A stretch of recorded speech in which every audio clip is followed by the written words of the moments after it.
What happens when two rival alphas are sealed inside an ancient underground bunker with only 72 hours of air and a mate bond they've both been denying for years? The steel walls are closing in, their hearts are pounding in sync, and every breath they share makes the invisible thread between them pull tighter. She's from the pack that killed his brother. He's the enemy she's sworn to destroy. But now, 3 stories underground with no escape route, and their wolves howling for each other, they're about to discover that some bonds are stronger than hatred, stronger than vengeance, and impossible to break. They can't escape each other, or the mate bond pulling them closer with every breath. Chapter 1. The trap springs shut. The explosion shook the earth like thunder, sending Kira Blackthorn sprawling across the concrete floor of the abandoned military bunker.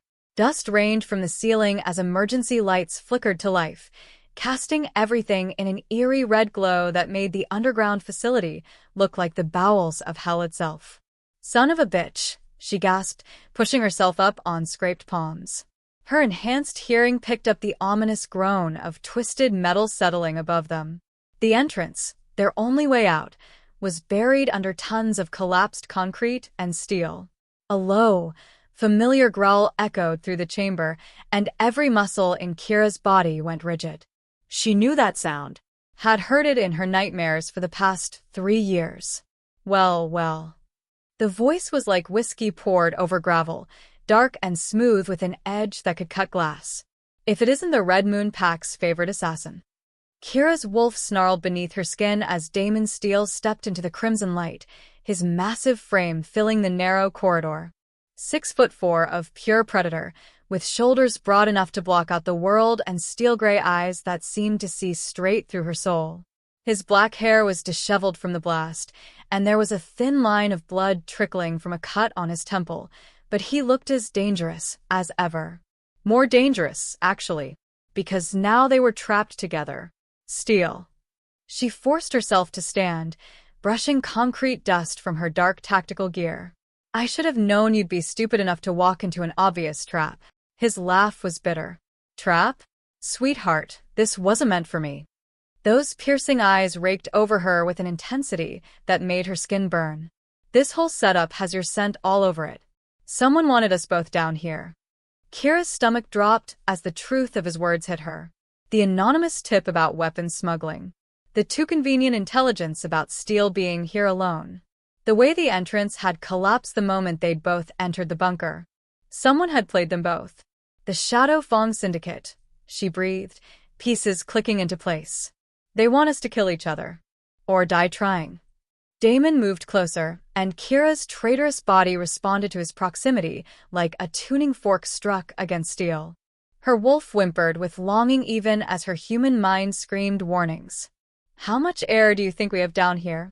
Kira forced herself to focus on their surroundings instead of the way his scent, pine and leather, and something uniquely him, was making her dizzy. The bunker was maybe 30 feet square, with thick concrete walls and a single ventilation grate that looked suspiciously dark. 72 hours, she said after a quick calculation. "Maybe less if we exert ourselves. Then I guess we'll have to play nice." His smile was sharp enough to draw blood. "Think you can manage that, considering you've been trying to put a bullet in my head for the past 3 years? Heat flashed through her at the accusation. "Your pack killed my brother. My pack defended our territory from Red Moon raiders." His voice went deadly quiet. "Your brother died because he was in the wrong place at the wrong time, doing the wrong damn thing." Kira's hand moved instinctively to the silver knife at her hip, but Damon was faster. His fingers closed around her wrist with gentle but implacable strength, and the moment their skin made contact, electricity shot up her arm like lightning. The mate bond.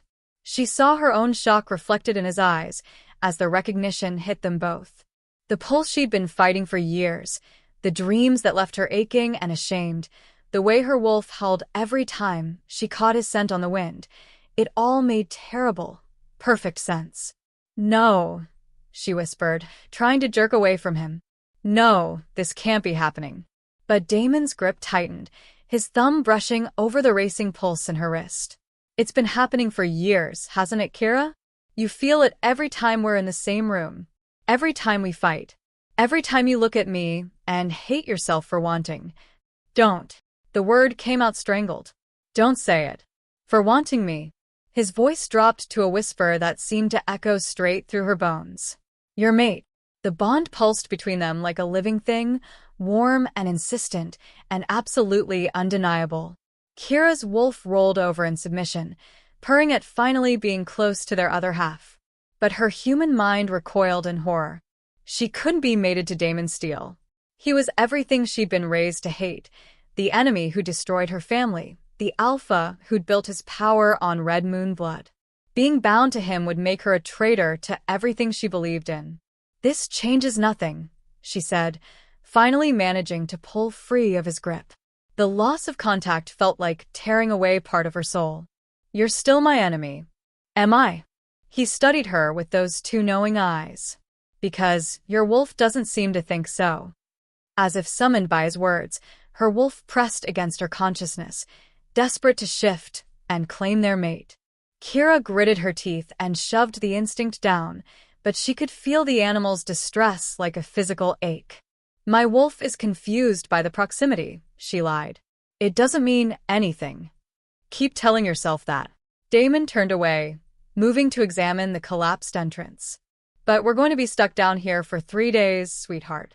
You think you can keep fighting what we both know is inevitable for that long? Kira watched the play of muscles beneath his dark shirt as he tested the stability of the debris blocking their exit. Her mouth went dry. 72 hours trapped in a confined space with Damon Steele, fighting a mate bond that grew stronger with every shared breath. She was in serious trouble. I've been fighting it for 3 years, she said, more to convince herself than him. I can fight it for 3 more days. Damon glanced back at her over his shoulder, and his smile was pure predator. We'll see about that. A chunk of concrete shifted overhead, raining dust down on them both. The bunker groaned ominously, reminding them both of their precarious situation. They might be mates, but they were also potentially buried alive. And somewhere above them, their enemies were probably celebrating. Kira closed her eyes and tried to think past the mate bond singing in her veins. They needed to focus on survival, not the growing heat between them. But when she opened her eyes again, Damon was standing closer, close enough that she could see the gold flecks in his gray irises. Close enough to kiss. The thought hit her like a physical blow, and she stumbled backward until her shoulders hit the cold concrete wall. This was going to be the longest 3 days of her life. Or the last. Chapter 2. Dangerous Confessions. The first hour passed in tense silence. Kira had claimed the far corner of the bunker, as far from Damon as the cramped space would allow. She sat with her back to the wall, knees drawn up, methodically checking her weapons and trying to ignore the way her skin hummed with awareness every time he moved. Damon had taken the opposite approach. He paced the perimeter like a caged wolf, testing every inch of wall, every possible exit, his restless energy filling the space until it felt even smaller than it was. The overhead lights had dimmed to conserve power, casting his face in sharp shadows that made him look even more dangerous. You're making me dizzy. Kira finally snapped when he passed in front of her for the 100th time. He stopped mid-stride and fixed those storm-gray eyes on her. Would you prefer I sit still and contemplate our impending doom? I'd prefer you stopped broadcasting your emotional state through the mate bond. The words slipped out before she could stop them, and Damon's eyebrows rose. So you do feel it? Kira cursed herself silently. She'd been trying so hard to block out his restless agitation that she'd admitted to the very connection she was denying. I feel claustrophobic. That's different. Is it? He moved closer, and she fought the urge to shrink back against the wall. Because I can feel your heartbeat speed up every time I get within 5 feet of you. I can smell your arousal. Stop. Her face burned with humiliation and fury. Just stop talking. And I can feel your wolf calling to mine every goddamn second.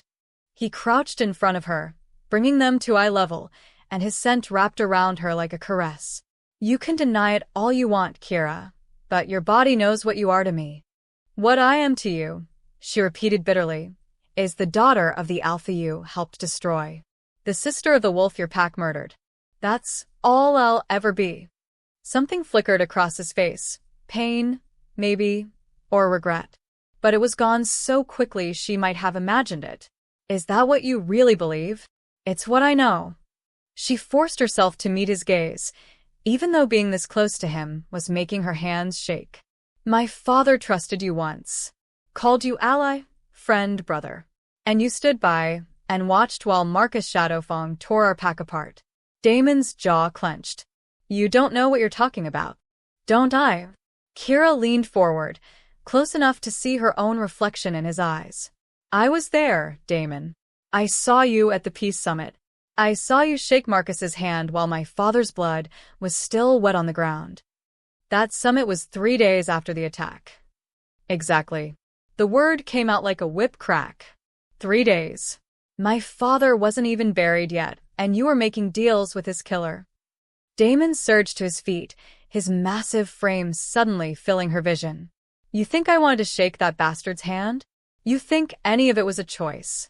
There's always a choice. Not when you've got 300 pack members depending on you for survival. His voice dropped to a growl that made her wolf whimper with need. Not when the alternative is watching everyone you've sworn to protect get slaughtered like animals. Kira pushed herself up the wall until she was standing, refusing to let him loom over her. So, you chose to betray your allies instead. I chose to keep my people alive. The raw pain in his voice caught her off guard. Something your father couldn't manage.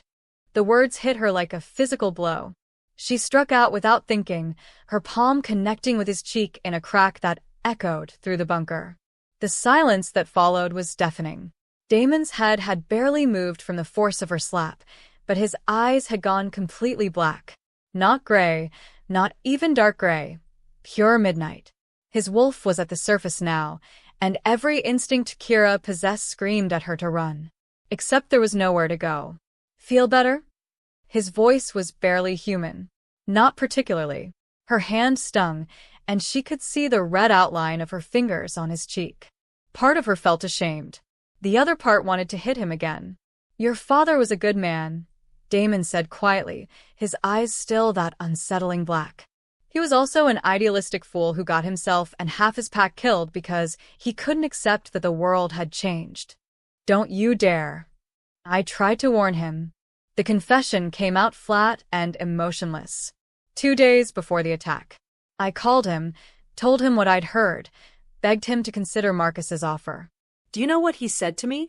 Kira's throat felt tight, but she didn't answer. He said he'd rather die as a free wolf than live as a slave. Damon's laugh was bitter. Noble words. Tell me, Kira, was his honor worth your brother's life? Was it worth watching your pack get scattered to the 4 winds? The truth of it hit her like a sledgehammer to the chest. She'd spent 3 years hating Damon Steele, blaming him for her family's destruction. But deep down, in the part of herself she refused to acknowledge, she'd always known her father could have saved them all if he'd been willing to compromise. You're a bastard, she whispered. Yeah. His eyes were slowly returning to their normal gray. But I'm a bastard whose pack is still alive. They stared at each other in the dim red light, the weight of old grief and newer revelations hanging between them. The mate bond hummed with complex emotions, anger, pain, understanding, and underneath it all, that persistent, undeniable attraction. This doesn't change anything, Kira said finally. No, Damon agreed. It doesn't, but they both knew that was a lie. Everything had changed the moment they'd been trapped together, forced to confront truths they'd both been avoiding. The careful distance they'd maintained for 3 years was crumbling, and underneath lay something far more dangerous than hatred. A low rumble echoed through the bunker, followed by the distant sound of settling debris. Their prison was growing more unstable by the hour.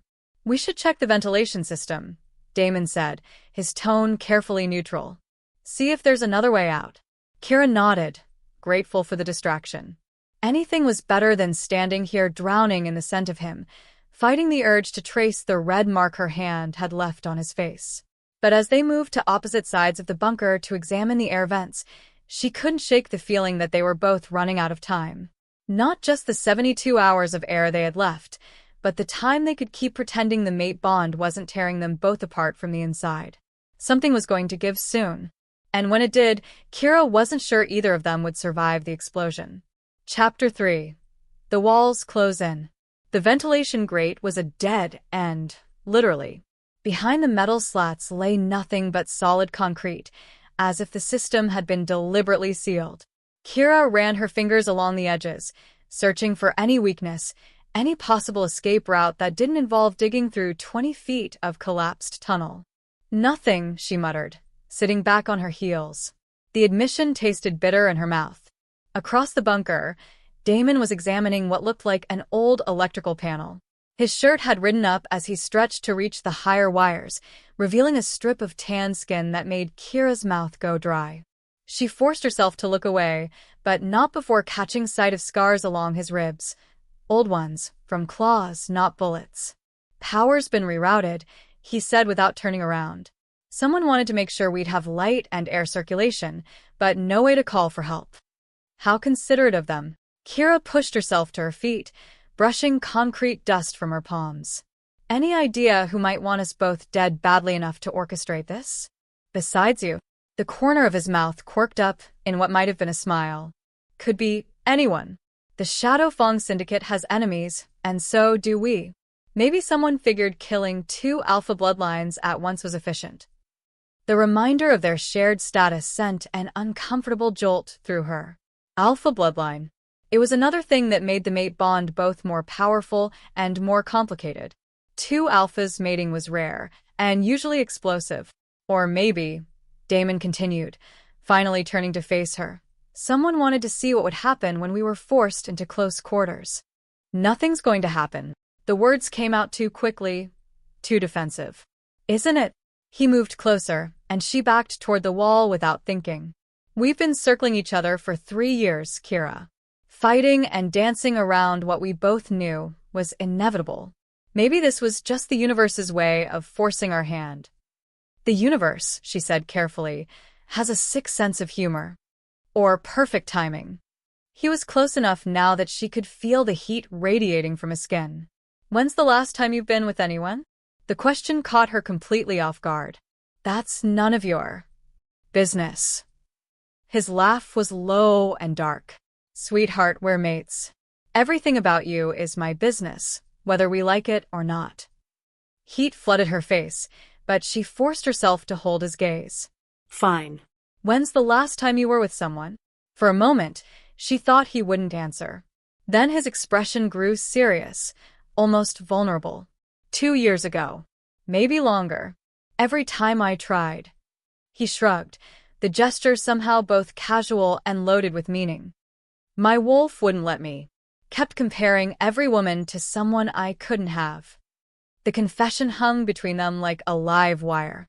Kira's heart hammered against her ribs as the implications sank in. He'd been as affected by the bond as she had, as unable to move on as she'd been. All those nights she'd lain awake aching for something she couldn't name, he'd been feeling it too. That doesn't mean anything, she said weakly. Doesn't it? He raised one hand, hovering it just inches from her face, without quite touching. Tell me you haven't felt it, Kira. Tell me you haven't woken up from dreams of me and hated yourself for wanting what you think you can't have. She couldn't. The words stuck in her throat because they would have been lies, and they both knew it. Instead, she lifted her chin defiantly. What I want doesn't matter. It's the only thing that matters.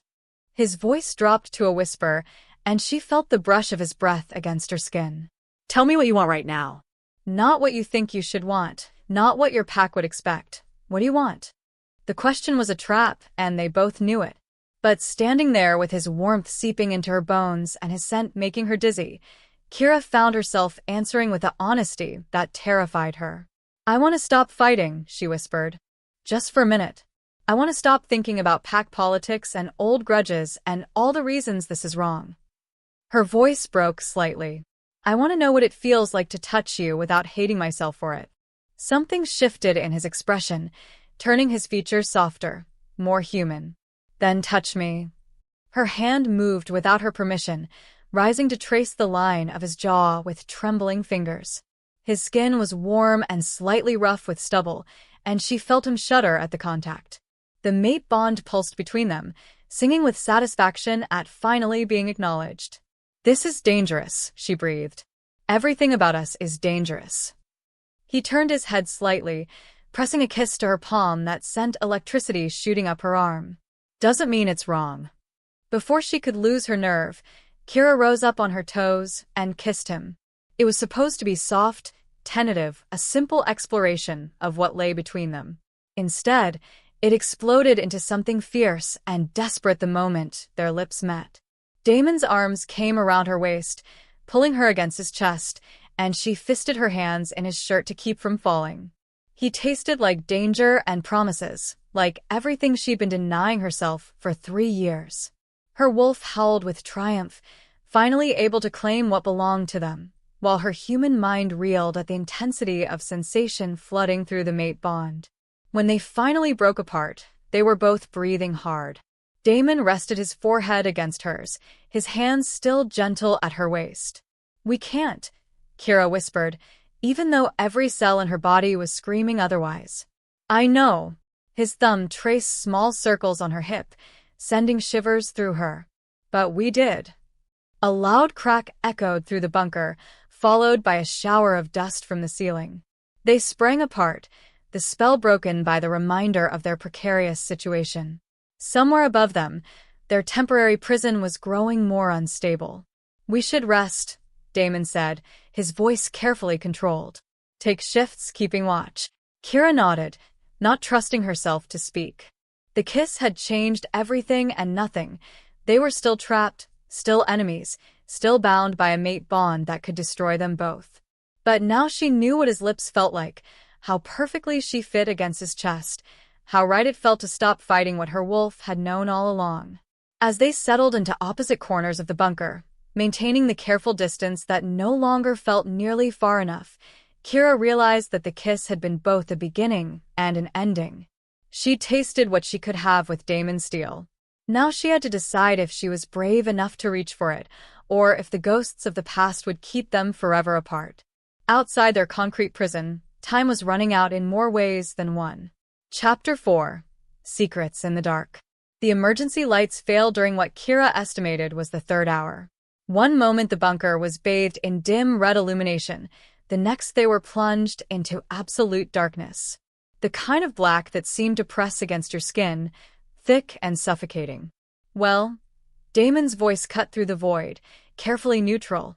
"That's not ominous at all." Kira's enhanced wolf vision kicked in after a moment, painting the world in shades of silver and gray. She could see Damon clearly now, too clearly. The way his muscles tensed as he moved, the careful control in every gesture, the lingering heat in his eyes when he looked at her. "Can you see?" she asked. Like it's daylight. His gaze found hers across the space, and she felt that familiar electric jolt. "You?" Unfortunately. She meant it. The darkness had offered a brief reprieve from the visual reminder of just how devastatingly attractive her mate was. Now she was back to fighting the urge to stare at the way his shirt stretched across his chest. They fell into silence again, but it felt different now. Charged. The kiss hung between them like a promise neither was ready to keep, but both were finding impossible to forget. "Tell me about your brother," Damon said suddenly. Kira went rigid. "What? Kyle, right?" "You mentioned him earlier." His voice was careful, gentle in a way that made her chest ache. "What was he like? Why would you want to know?" The question came out harsher than she'd intended. "Because he mattered to you. Because understanding him might help me understand why you hate me so much." Kira stared at him in the silver-tinted darkness, searching for signs of deception or manipulation. But all she could see was genuine curiosity, tinged with something that might have been regret. "He was nothing like me," she said finally. "Where I was always ready for a fight, Kyle was the peacemaker. He believed in negotiation, in finding common ground." Her voice softened despite herself. "He would have liked you, actually. Before everything went to hell." What happened to him? The question she'd been dreading. Kira wrapped her arms around her knees, making herself smaller in the corner. "He was in the wrong place at the wrong time. Your pack was doing a territory sweep after one of our wolves strayed too close to your borders. Kyle was tracking him, trying to bring him home peacefully. Damon was very still. Go on. Your wolves found them both. The words felt like glass in her throat. They didn't ask questions. They didn't try to determine if Kyle was a threat. They just attacked. Jesus. The word was barely a whisper. The official report said it was justified. That Kyle was found in restricted territory, that he made aggressive moves. Kira's laugh was bitter. Kyle wouldn't have hurt a fly. But your pack needed to make an example. I never saw that report. Of course not. You were dealing with pack politics, alpha business. Why would you bother with the details of one dead wolf? Because he was your brother. Damon's voice was rough with emotion. Because he mattered to you. The simple acknowledgement hit her harder than any elaborate apology could have. For 3 years, no one had understood why Kyle's death had broken her so completely. He'd been the gentle one, the one who'd believed in hope and redemption even when the world around them was falling apart. I should have been with him, she said quietly. Should have been the one to track down our missing wolf. But I was dealing with some territorial dispute, proving I was tough enough to be my father's heir. Kyle volunteered to go instead. It wasn't your fault, wasn't it? She looked up at him, and the understanding in his eyes nearly undid her. If I'd been there, maybe I could have de-escalated the situation. Maybe I could have protected him. Or maybe you'd both be dead. Damon's voice was gentle but firm. You can't carry that guilt forever, Kira. Can't I? The words came out more vulnerable than she'd intended. It's easier than the alternative. Which is? Admitting that maybe Kyle's death was just a stupid, senseless tragedy. That there's no one to blame, no enemy to hunt down, no way to make it right. Her voice cracked. If I stop hating you, what do I have left? The question hung in the air between them, heavy with implications. In the darkness, she heard Damon shift, moving closer. Not close enough to touch, but near enough that she could feel his presence like a warm weight. You have yourself, he said simply. The woman who's survived everything the world has thrown at her. The alpha who's kept what's left of her pack together against impossible odds. The mate who's strong enough to love someone she was raised to hate. I don't love you. The denial was automatic, desperate. Don't you? His voice was maddeningly calm. Then what do you call this thing between us? This bond that's been driving us both crazy for 3 years. Biological programming. Chemical attraction. A cosmic joke. All of the above. She could hear the smile in his voice. And love, whether you want to admit it or not. Kira's wolf stirred restlessly beneath her skin, recognizing the truth in his words even as her human mind rejected it. Love meant vulnerability. Love meant risking everything she'd built to protect herself. Love meant forgiving the unforgivable. Even if that were true, she said carefully, it doesn't change anything. We're still from enemy packs. Still bound by loyalties that would tear us apart. Are we? Damon moved again, and suddenly he was right there, close enough to touch. What loyalty do you owe to a pack that's scattered? What allegiance do I owe to wolves who would see us both dead? You think someone from your pack set this up? I think someone who knows us both very well orchestrated this whole situation. Someone who understood that the only way to break through our stubborn pride was to trap us together with no escape. The implications sent a chill through her. If Damon was right, if this was an inside job, then they were dealing with enemies much closer to home than the Shadowfang Syndicate. Who would do that? She asked. Someone who benefits from us being out of the picture. Someone who's tired of the careful balance we've maintained for 3 years. His hand found hers in the darkness, fingers intertwining. Someone who wants to force our hand. The touch sent electricity shooting up her arm, and she didn't pull away this time. In the dark, with death potentially waiting above them, the comfort of connection outweighed her need to maintain distance. What happens when we get out of here? The question slipped out before she could stop it. If we get out of here, he corrected gently. And I don't know. That depends on what you want. What she wanted was complicated, dangerous, and probably impossible. She wanted to stop running from the bond between them. She wanted to explore what it might mean to trust him, to let herself feel something other than anger and grief. She wanted to know if the connection between them was strong enough to bridge the chasm of their shared history. But wanting something and being brave enough to reach for it were two very different things. "I want to survive," she said finally. "Everything else can wait." Damon's thumb brushed across her knuckles, a simple gesture that somehow conveyed understanding, patience, and promise all at once. "Fair enough," he said. "But, Kira?" "Yeah. When this is over, when we're both breathing free air again, I'm not going to pretend this didn't happen. I'm not going to go back to maintaining careful distance while we both slowly go insane." His words sent both fear and anticipation spiraling through her. "Damon. I'm going to court you properly," he continued, his voice warm with certainty. "Going to show you what it means to be claimed by a mate who would burn down the world to keep you safe. And you're going to have to decide if you're brave enough to let me." The declaration hung between them like a challenge and a promise. In the darkness of their concrete prison, with time running out and enemies circling above, Damon Steele had just declared his intention to win her heart. Kira wasn't sure if she should be terrified or thrilled. Probably both. Chapter 5. Breaking Point. Hour 18 brought the nightmares. Kira had been dozing fitfully against the concrete wall when the screaming started, her own screaming echoing off the bunker walls as she clawed her way back to consciousness. The dream had been vivid, brutal. Kyle's death played out in excruciating detail, but this time Damon had been there, watching with those storm-gray eyes as her brother died. Hey, you're okay." Strong hands gripped her shoulders, and she nearly struck out before recognizing Damon's voice. "You're safe. It was just a dream. Don't touch me." She pushed him away, scrambling to put distance between them. Her heart hammered against her ribs, and cold sweat made her clothes stick to her skin. "Don't fucking touch me." Damon raised his hands, backing off immediately. But in the darkness, she could see the hurt that flashed across his features before he schooled them into careful neutrality. "Bad dream?" he asked quietly. "The worst." She wrapped her arms around herself, still shaking. "Kyle was you were?" She couldn't finish the sentence. Understanding dawned in his eyes.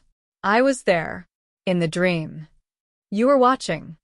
The accusation came out harsh, unfair, but she couldn't help it. The images were still too vivid, too real. "You were just standing there while they killed him." "Kira, I know it wasn't real," she said quickly. Before he could offer comfort, she wasn't ready to accept. "I know you weren't actually there. But my subconscious apparently has other ideas." They sat in silence for several minutes, the weight of her confession settling between them. The mate bond hummed with complex emotions, his frustration and hurt mixing with her guilt and residual terror from the nightmare. "Want to talk about it?" he offered eventually. "Not particularly." She hugged her knees tighter. "Want to tell me how we're getting out of here?" "Working on it." Damon gestured toward a section of wall where he'd been quietly chipping away at the concrete with a piece of twisted metal. Found a weak spot where the explosion might have created some microfractures. "It's slow going, but..." A loud crack interrupted him, followed by an ominous rumble. Dust rained down from the ceiling, and they both tensed as the bunker shuddered around them. "That didn't sound good," Kira muttered. No, it didn't. Damon was already moving, testing different sections of wall and ceiling. "I think we're running out of time faster than we thought." As if to emphasize his point, another section of ceiling sagged visibly, held up by increasingly strained support beams. Their 72-hour estimate was looking overly optimistic. "How long do you think we actually have?" Kira asked. "Hard to say. Could be hours, could be minutes." He shot her a look that was part apology, part determination. "But I need to tell you something, in case we don't make it out of here." "Don't." She stood up, pacing to the far wall. "Don't do the deathbed confession thing. We're getting out of here." "Maybe. "But if we don't, we are." Her voice was sharp with desperation. "I refuse to die in a concrete box with you, Damon. I refuse to let whoever did this win. Then help me dig." He held out a second piece of metal he'd fashioned into a makeshift chisel. "Stop running from me, and help me get us both out of here." The challenge in his voice sparked something in her chest. Anger, determination, maybe a little of both. She stalked over and snatched the metal from his hand, their fingers brushing in the exchange. The contact sent the familiar jolt through her, but this time she didn't pull away. Fine, she said. But we work in shifts. And we don't talk about feelings or mates or any of that other complicated shit while we do it. Deal. His smile was grim but genuine. Though I reserve the right to discuss complicated shit if it looks like we're actually going to die down here. They worked for the next 3 hours in relative silence, taking turns attacking the weakened section of wall. The concrete was thick, reinforced, designed to withstand direct assault. But the explosion had created hairline fractures that they slowly began to widen into actual cracks. It was exhausting, repetitive work that left their hands bleeding and their muscles screaming. But it was also oddly meditative, giving them both something to focus on besides the attraction crackling between them and the very real possibility that they might not survive. "Tell me something good," Kira said during her shift, sweat dripping into her eyes as she chipped away at a particularly stubborn section. Good. Something that doesn't involve pack politics or death or revenge. Something normal. She paused in her work, looking back at him. What did you want to be when you were a kid? Before you knew you'd have to be an alpha? Damon considered the question, a small smile playing at the corners of his mouth. A park ranger. Seriously? Seriously.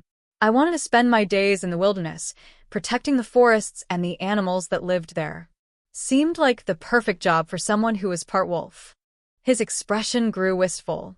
I used to dream about having a cabin in the mountains, somewhere so remote that the only sounds were wind through the trees and water running over rocks.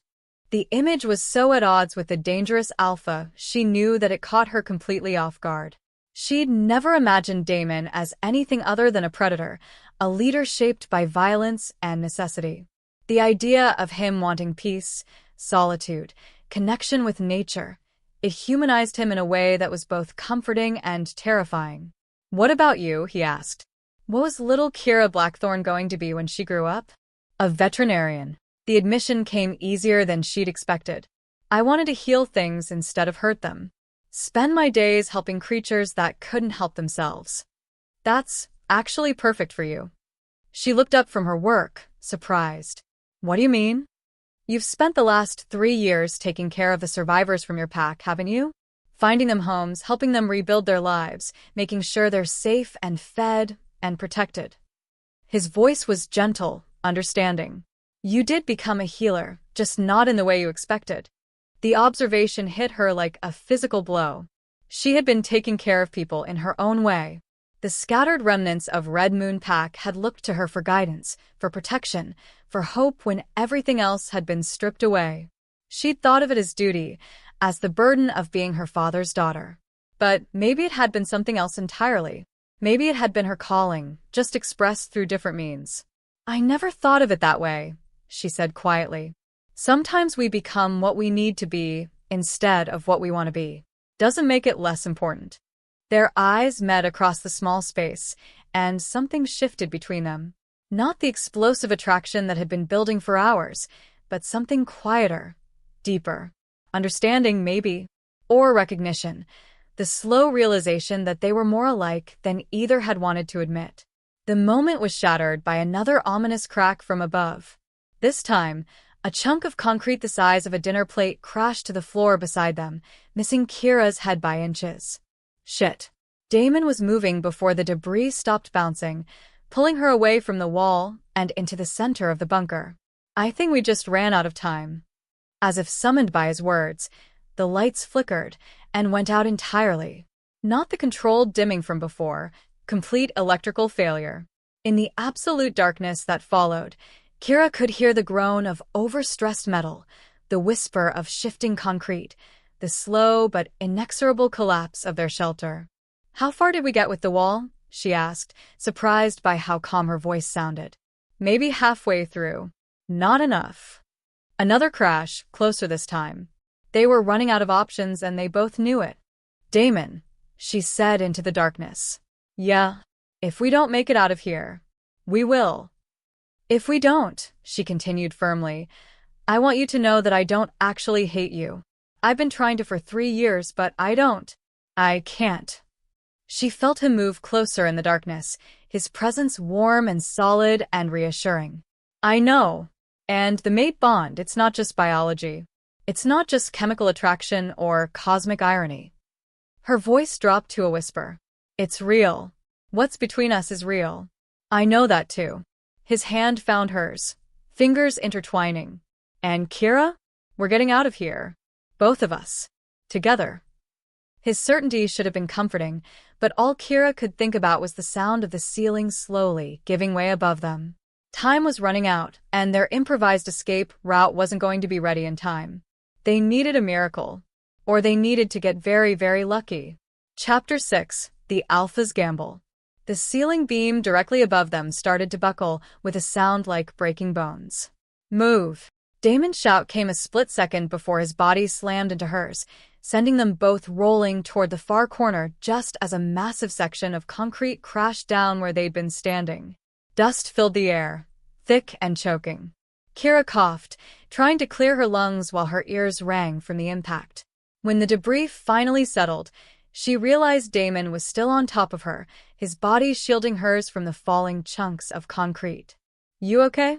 His voice was rough, strained. Yeah, I think so.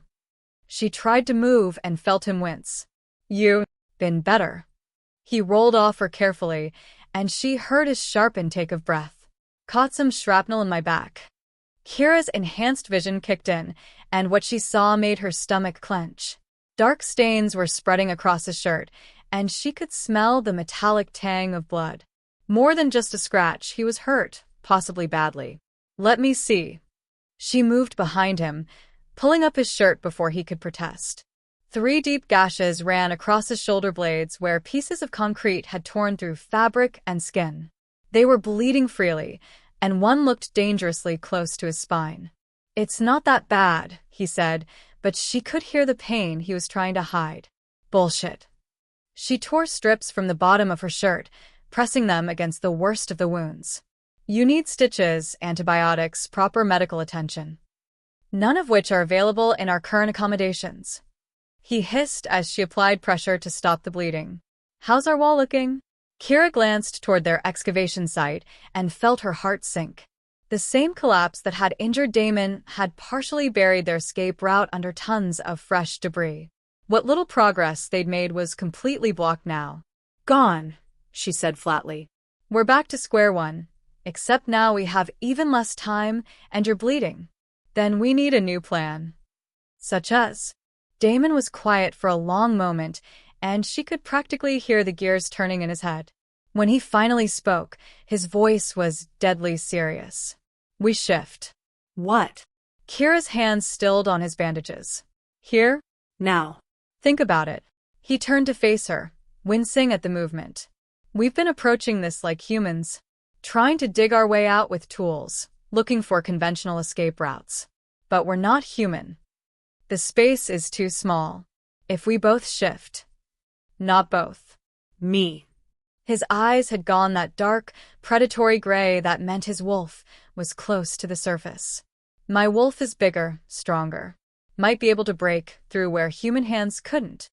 Kira stared at him like he'd lost his mind. You'll bring the whole bunker down on us. Maybe. Or maybe I'll punch through to the surface fast enough to get us both out. He caught her hands in his, and she could feel the tremor of barely controlled power running through him. It's a gamble, but it's the only chance we have left. You're hurt. Shifting will make it worse. I'll heal faster in wolf form. You know that. His grip tightened on her fingers. Kira, listen to me. I can feel the structural weakness in the walls now.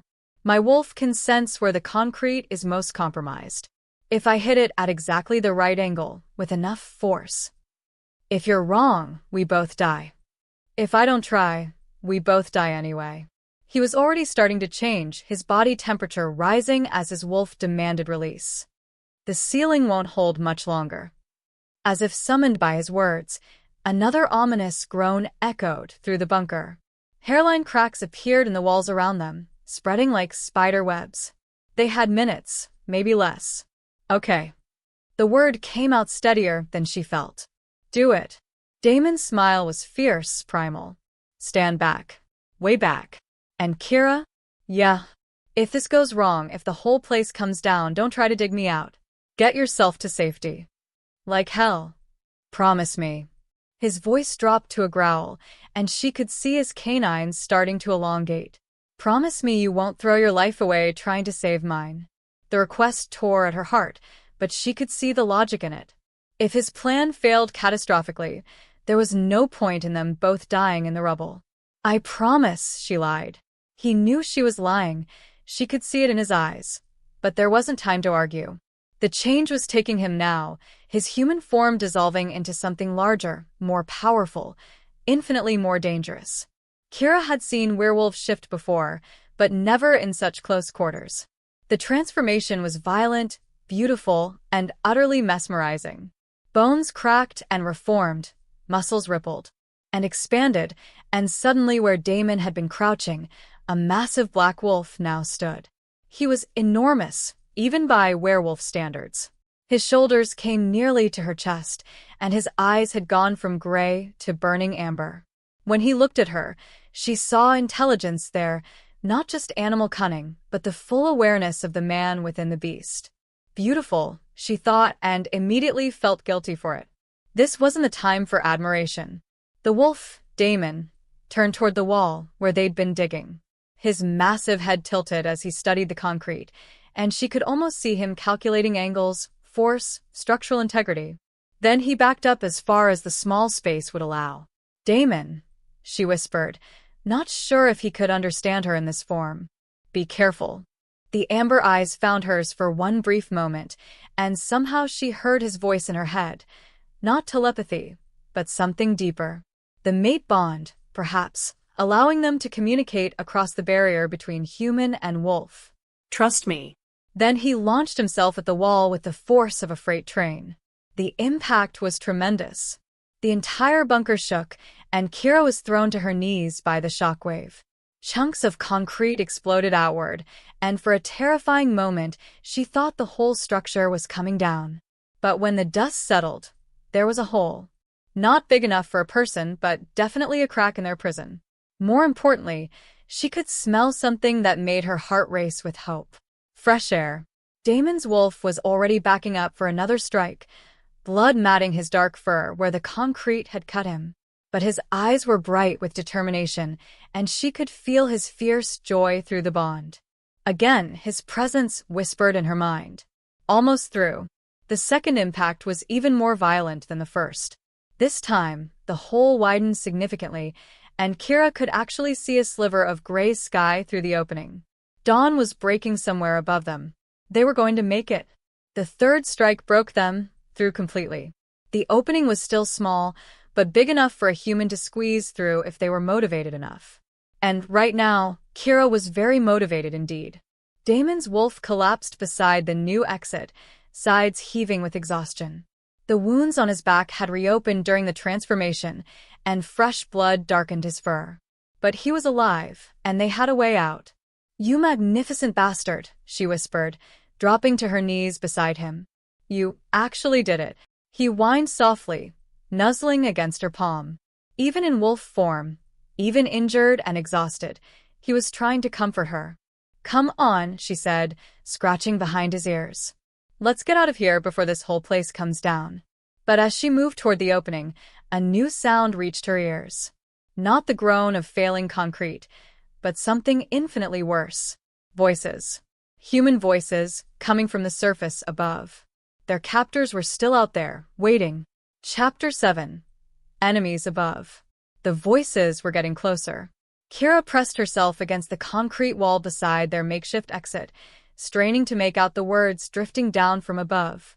There were at least 3 people up there, maybe more, and they sounded agitated. Explosion was bigger than expected. Doesn't matter as long as they're dead. Need to verify the bodies before we report back. Her blood turned to ice. Not rescue workers. Not concerned bystanders who'd heard the commotion. These were the people who'd orchestrated their imprisonment, coming to confirm their handiwork.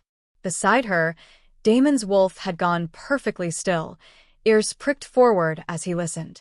Even injured and exhausted, every line of his body radiated lethal intent.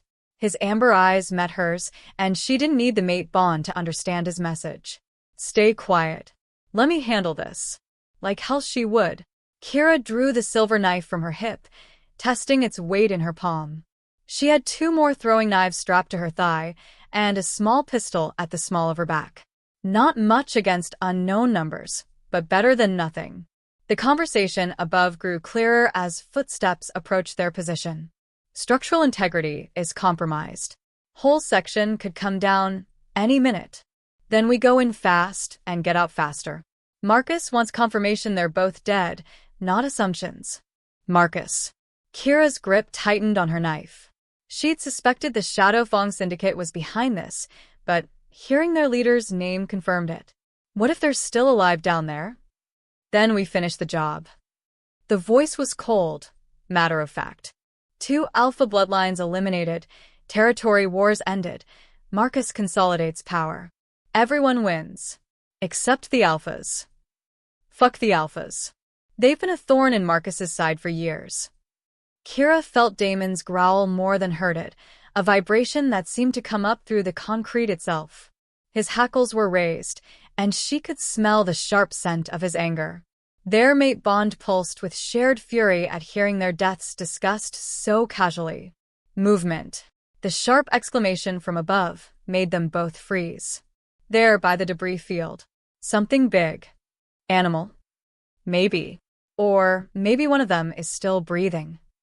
The sound of weapons being readied, the metallic click of safeties being disengaged, sent adrenaline flooding through Kira's system. They were out of time. She caught Damon's attention and pointed up, then held up 3 fingers. He nodded once, understanding. 3 enemies at least. Maybe more in reserve. The first face appeared at their escape hole, a man with dead eyes and a scar running from his temple to his jaw. He had a flashlight in one hand and a gun in the other, and when the beams swept over them, his expression shifted from boredom to shock. They're alive, he shouted. Both of them, and one shifted. Kira's throwing knife took him in the throat before he could finish the sentence. Chaos erupted above them. Shouts, running footsteps, the sharp crack of gunfire. Bullets punched through the opening, spraying concrete chips in all directions. Kira rolled away from the hole, pressing herself against the far wall as rounds ricocheted around the bunker. Damon's wolf was already in motion. Despite his injuries, despite his exhaustion, he launched himself through the opening with fluid grace that took her breath away. The sound that followed was something out of a nightmare, snarls, screams, the wet sound of fangs finding flesh. Jesus Christ, it's huge. Fall back. Fall back. Where's Rodriguez? Rodriguez. Kira didn't wait to hear more.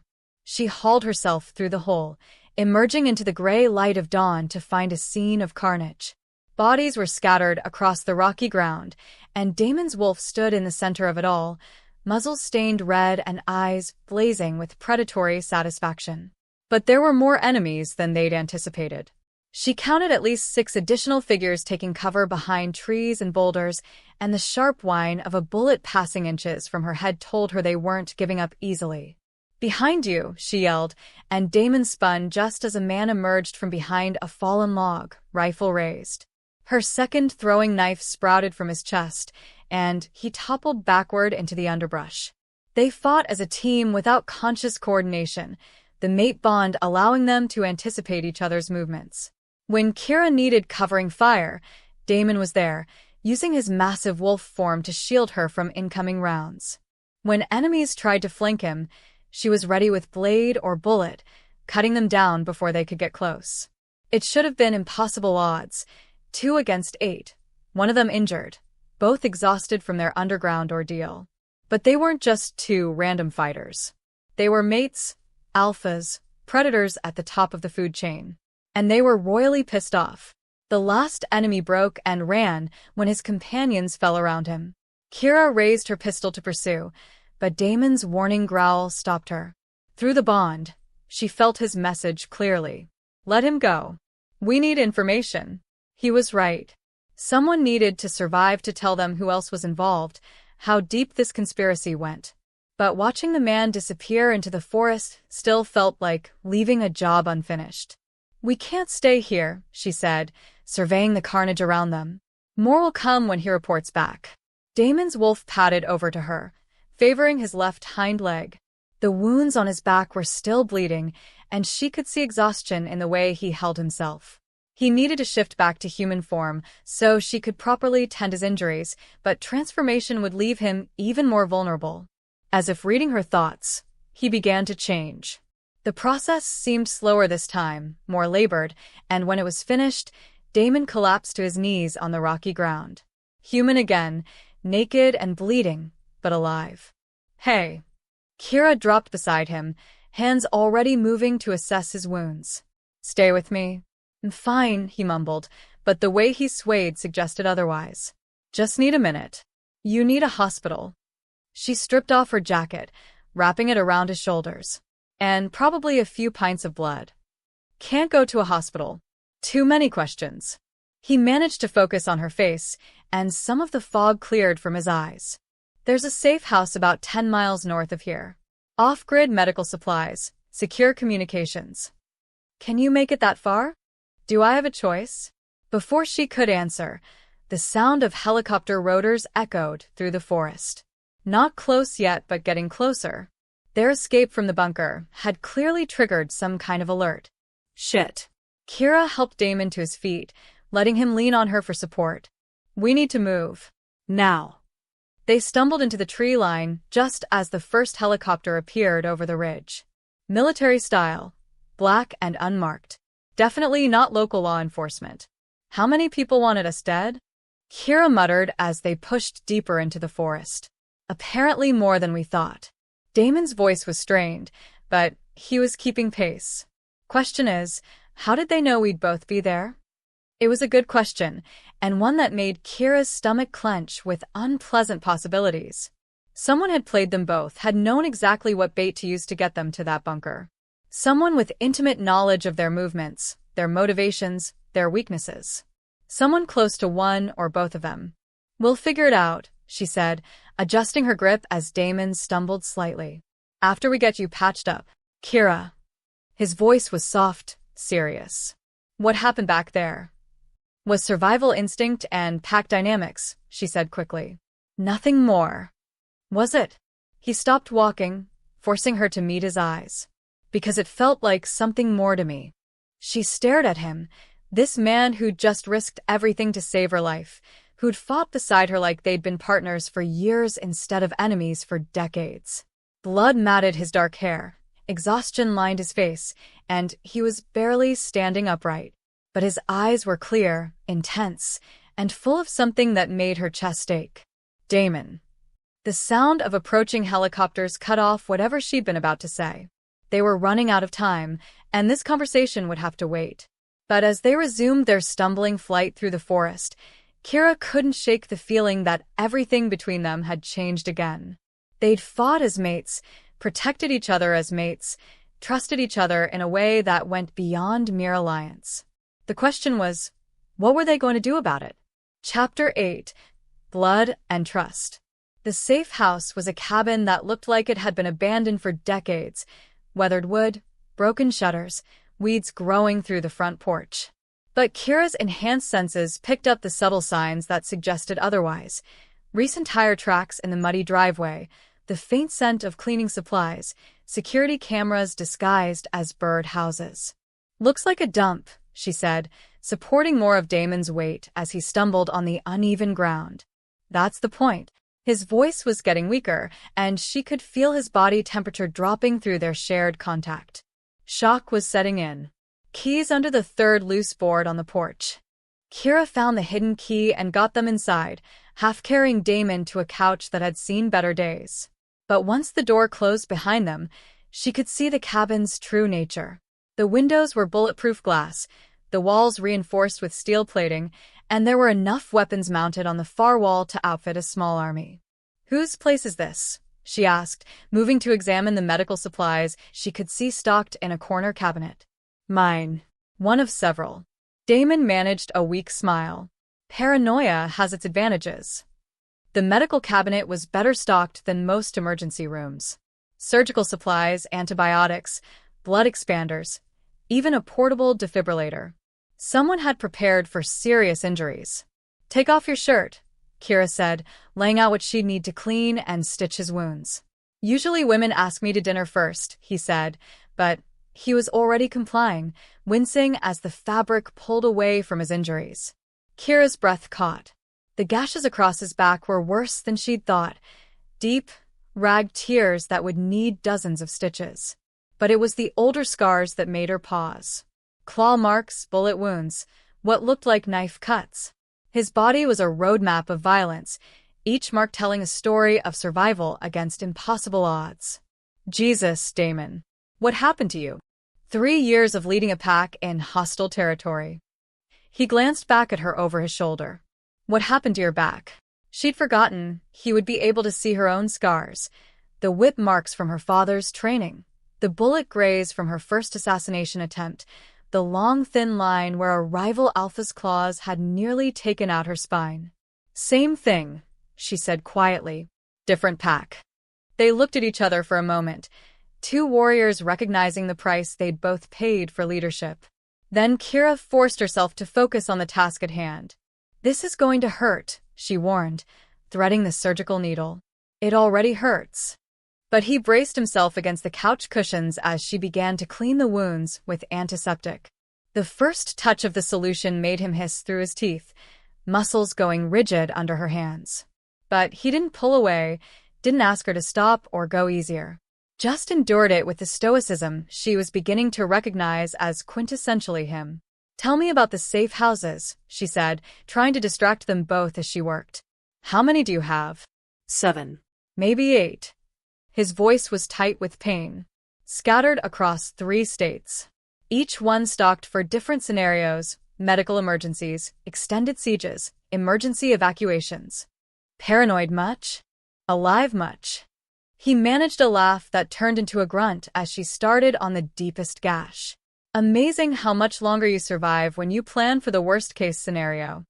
Kira began the delicate work of stitching, her hands steady despite the intimacy of touching him, of seeing him this vulnerable. The mate bond hummed between them, and she found herself unconsciously matching her breathing to his, syncing their rhythms in a way that seemed to help them both stay calm. "Why did you really agree to that peace summit?" she asked after several minutes of silence. "The one where you shook hands with Marcus." Damon was quiet for so long she thought he wouldn't answer. "Then, because I was hoping to get close enough to kill him." Her hands stilled on his skin. "What?" "You heard me." His voice was flat, matter-of-fact. "I went to that summit with a silver blade strapped to my wrist and poison under my fingernails. I was going to shake his hand, smile for the cameras, and then watch him die slowly. What stopped you?" His security was better than I'd anticipated. And he paused, seeming to struggle with the admission. "And I realized that killing him wouldn't bring back your father, or your brother, or any of the other good wolves who died in his power grab." Kira resumed stitching, but her mind was reeling. All this time, she'd thought Damon had chosen pragmatism over justice. Instead, he'd been planning the same revenge she'd been dreaming of, just more strategically. "So, you decided to play the long game instead." "I decided to stay alive long enough to matter." His voice grew stronger as she worked, the worst of the bleeding finally under control. "Dead martyrs don't protect anyone. Living alphas can build alliances, gather intelligence, wait for the right moment to strike." "And when is the right moment?" "When we have enough allies to ensure Marcus's death doesn't just create a power vacuum for someone worse to fill." He turned his head to look at her, and the intensity in his eyes made her breath catch. "When we have each other." The words hung in the air between them, loaded with implication. Kira focused on tying off the last stitch, using the routine motions to steady herself. "There is no we, Damon. Isn't there?" He caught her hand as she reached for the bandages, his grip gentle but implacable. "We just fought 8 trained killers and won. We've been trapped together for 24 hours, and we're both still breathing. We're stronger together than apart, and you know it. That doesn't make us partners." What does it make us then? The question she'd been avoiding. The truth she wasn't ready to face. Because the answer was simple and terrifying and would change everything. Mates, she whispered. Finally. His thumb brushed across her knuckles, and she felt the bond pulse with satisfaction. Was that so hard to admit? Yes. She looked up at him, this man who'd saved her life, who'd bled for her, who was looking at her like she was the answer to every prayer he never dared speak. Because it means I've been wrong about you for 3 years. It means everything I've believed about my family's death, about your choices, about who the real enemy is. It means you're human, he said gently. It means you made the best decisions you could with the information you had. And it means we both get a chance to do better. Before she could respond, the secure phone on the cabin's kitchen counter began to ring. Not the cheerful trill of a normal telephone, but the harsh, urgent buzz of an encrypted emergency line. Damon's expression went grim. No one should have this number. Answer it, Kira said, reaching for one of the weapons on the wall. But be ready to run. He picked up on the 4th ring. Yeah. Kira couldn't hear the voice on the other end, but she could see the blood drain from Damon's face as he listened. When? He asked sharply. Then. How many? And finally, we'll be there. He hung up and turned to her, his expression grave. That was Elena Vasquez from the Western Territory Pack, he said. Marcus just declared open war on every alpha bloodline in the region. He's moving against all of us at once. What does that mean? It means our little trap was just the opening move. Damon was already reaching for his clothes, ignoring the fresh bandages she'd just applied. He's attacking pack houses across 3 states, including what's left of Red Moon. Kira's blood turned to ice. The survivors of her pack, wolves who'd trusted her to keep them safe, were under attack. How long do we have? Elena thinks maybe 6 hours before he reaches our territories. Less if he's moving faster than anticipated. 6 hours to travel hundreds of miles, gather allies, and somehow stop a coordinated assault by the most powerful syndicate in the region. It should have been impossible. But as Kira looked at Damon, bloodied but determined, standing ready to fight for people who weren't even his pack, she felt something shift inside her chest. Not just the mate bond, though that was part of it. Something deeper, more fundamental. Trust. Partnership. The absolute certainty that whatever came next, they would face it together. Then we'd better get moving, she said, checking her weapons. Our people need us. The words slipped out without her meaning it to, but once spoken, it felt right. Not just her people or his people, but theirs. A unit, a team, a mated pair standing together against the storm. For the first time in 3 years, Kira Blackthorn had something worth fighting for besides revenge. The only question was whether they'd live long enough to build it. Chapter 9. Racing Against Time. The motorcycle roared to life beneath them, its engine a growling beast that seemed to echo their urgency. Kira had her arms wrapped around Damon's waist, feeling the tension in his muscles as he pushed the bike to its limits on the winding mountain roads. There's a shortcut through Devil's Canyon, she shouted over the wind.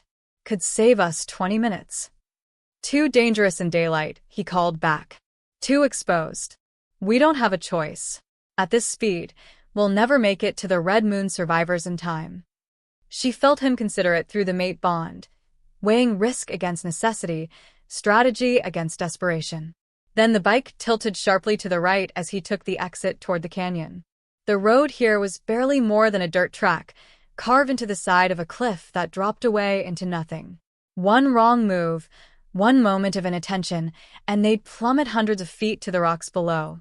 But it was also the fastest route to the scattered safe houses where her pack members had been hiding for the past 3 years. Phone's buzzing, Damon said, feeling the vibration against his chest where the secure satellite phone was tucked into his jacket. Can you get it? Kira reached around him, trying not to think about how perfectly she fit against his back, how right it felt to hold him like this. The caller ID showed Elena Vasquez's number. It's Elena, she said, putting the phone on speaker. Thank God. Elena's voice was tight with stress. Where are you? 20 minutes out from the Red Moon locations, Damon replied, taking a curve at a speed that made Kira's stomach lurch. What's the situation? Bad and getting worse. Marcus isn't just targeting pack houses, he's going after anyone with alpha bloodline connections. Mates, siblings, distant cousins. He wants to wipe out the genetic lines completely. Kira's blood ran cold. She'd thought the surviving Red Moon wolves were safe because they'd scattered, gone underground, taken new names and identities. But if Marcus was casting that wide a net, how did he find them? She asked. Inside information, Elena said grimly. Someone's been feeding him intelligence for months. Locations, identities, security protocols. This isn't a sudden assault.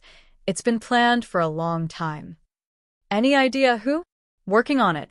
But right now, we need to focus on evacuation. I've got teams moving on the northern and eastern territories, but I can't reach the Red Moon survivors. Someone's jamming communications in your sector.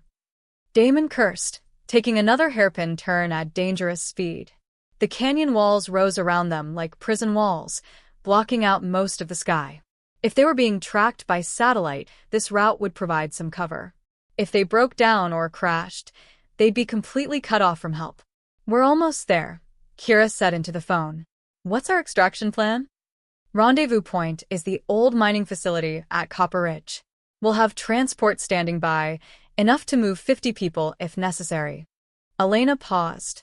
Kira, there's something else. Marcus has put a bounty on both your heads. Yours and Damon's. 5 million each, dead or alive. Flattering, Damon said dryly. Though I'm insulted, we're worth the same amount. This isn't a joke, Elena snapped.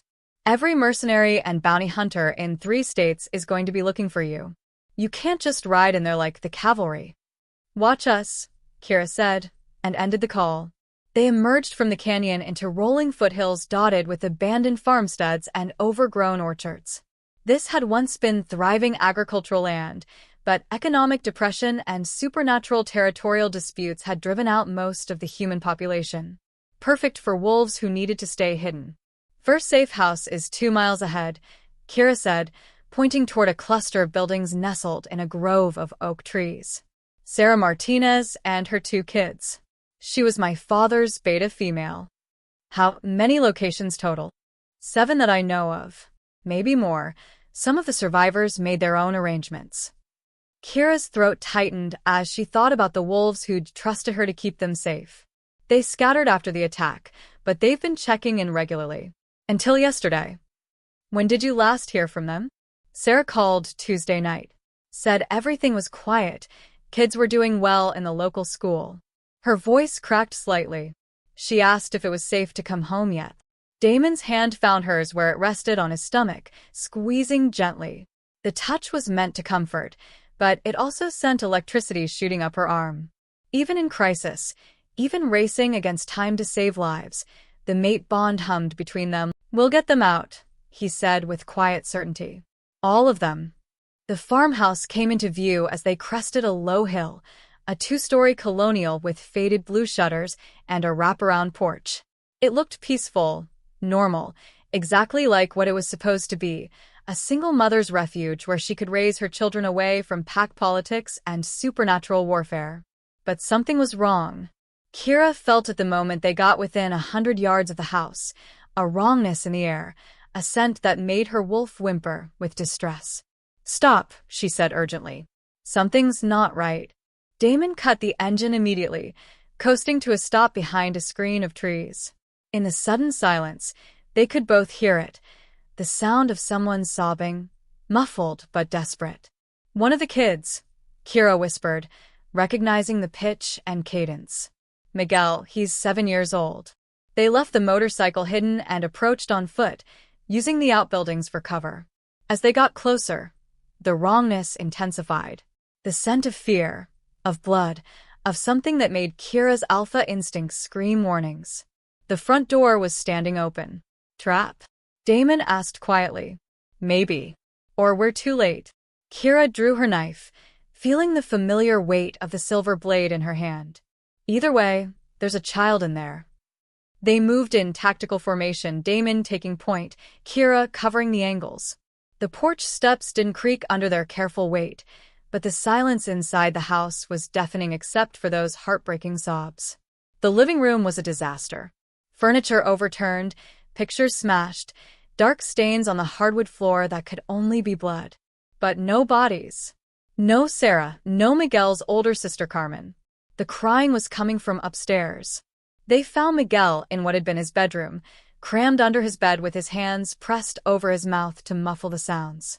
When he saw Kira, his eyes went wide with recognition and desperate hope. "Kira!" He scrambled out from his hiding place and threw himself into her arms. "They took Mama and Carmen. The bad men came, and they took them. When, baby?" Kira held him close, feeling his small body shake with terror. "When did they come?" "This morning, right after breakfast." Miguel's words came out in a rush, punctuated by hiccuping sobs. "Mama told me to hide, told me not to come out no matter what. But they hurt her, Kira. I could hear her screaming." Damon appeared in the doorway, his expression grim. "House is clear, but there are signs of struggle throughout. At least 6 attackers, professional team. They took the others alive." "Why?" Kira asked, though she was afraid she already knew the answer. "Bait," Damon said quietly. "They know you'll come for them." Of course. Marcus wasn't just eliminating alpha bloodlines. He was using them to draw out the primary targets. Sarah and Carmen weren't valuable in their own right, but they were perfect leverage against Kira. "We have to go after them," she said, still holding Miguel close. "We will. But first we get him to safety." Damon knelt beside them, his voice gentle as he addressed the boy. "Miguel, do you remember me?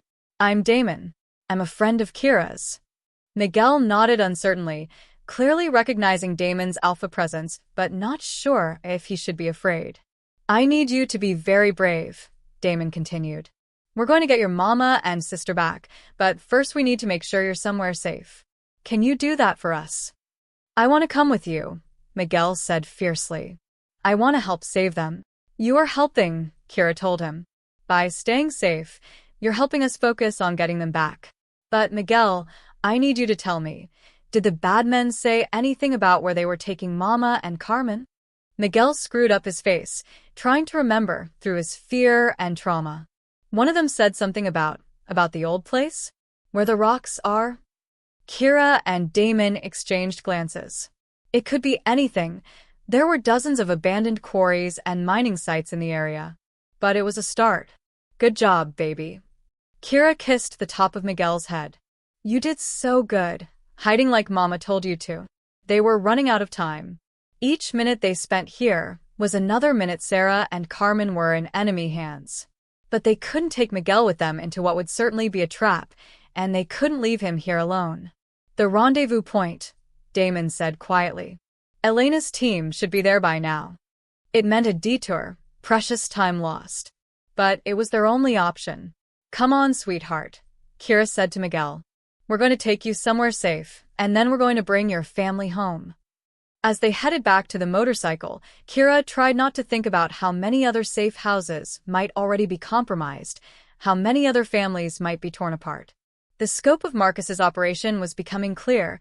This wasn't just an attack on alpha bloodlines. It was genocide, carefully planned and ruthlessly executed. But he'd made one crucial mistake. He'd underestimated what would happen when he threatened the people Kira loved. Now she had something to fight for besides revenge. She had a family to save, a mate to protect, and a future that was finally worth building. Marcus Shadowfang was about to discover that a cornered alpha was the most dangerous predator of all. Chapter 10. The Trap Springs. The Copper Ridge mining facility looked like the skeleton of some ancient beast, all rusted metal framework and gaping concrete foundations. Elena's extraction team had set up a temporary command post in the old administrative building, complete with communication equipment, medical supplies, and enough firepower to hold off a small army. "Kira."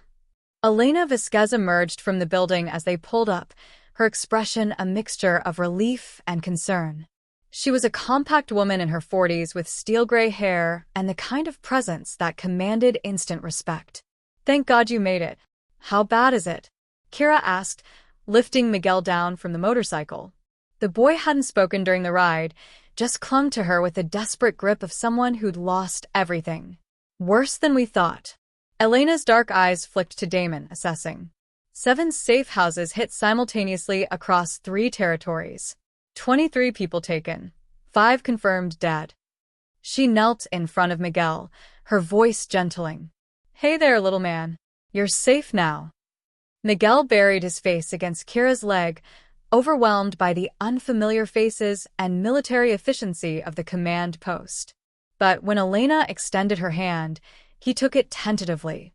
We have hot chocolate, Elena said conspiratorially. And my medic makes the best grilled cheese sandwiches in 3 states. It was exactly the right thing to say. Miguel managed a small smile and allowed himself to be led away toward the medical tent. Smart woman, Damon observed, watching them go. She survived 40 years in pack politics, Kira replied. Smart doesn't begin to cover it. Elena returned quickly, her expression all business again. We've been monitoring radio chatter and satellite imagery. Marcus has set up operations at 3 locations, the old Blackrock Quarry, the Riverside Industrial Complex, and something in the forest that we can't get a clear read on. Divide and conquer, Damon said grimly. Force us to split our resources. Or choose which hostages are worth saving, Elena added. Intel suggests Sarah Martinez and her daughter are being held at Blackrock, but we can't confirm the others. Kira felt ice forming in her stomach. It was exactly the kind of tactical nightmare she'd expected. Too many targets, not enough resources, and innocent lives hanging in the balance. What about backup? She asked. Other packs, federal contacts. Marcus moved fast. Most pack leaders are either dead, captured, or in hiding. The feds are treating this as a gang war and staying out of it. Elena's mouth was a thin line of frustration. We're on our own. Then we better make it count. Damon was studying a tactical map spread across a folding table, his finger tracing possible approach routes. Blackrock Quarry. What's the layout? Open pit mine, about 200 feet deep. Multiple access roads, but they all funnel through a checkpoint at the main entrance. Elena pointed to aerial photos that showed the facility from above. Perfect defensive position. Anyone approaching will be exposed for the last half mile. Unless they come from below, Kira said, studying the topographical maps. There, the old drainage tunnel. It runs under the access road and comes up inside the quarry perimeter. That tunnel's been flooded for 20 years, Elena protested. Not all of it. Miguel said something about the old place where the rocks are. Sarah grew up around here. She knows these tunnels better than anyone. If I were planning an escape route, that's where I'd go. Damon looked up from the maps, his gray eyes intense. It's still a trap. They'll be expecting you. Of course they will. But they won't be expecting both of us. Kira, don't. She held up a hand to cut off his objection. Sarah Martinez saved my life when I was 12 years old.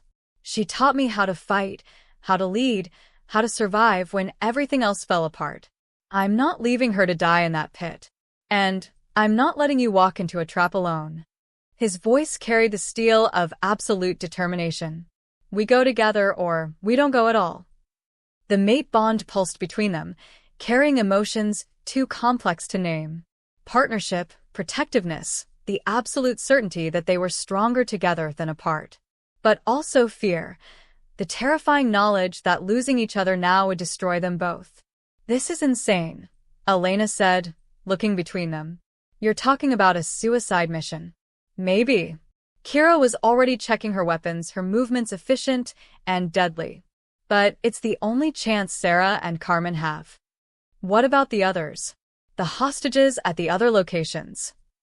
You handle Riverside with your team, Damon said.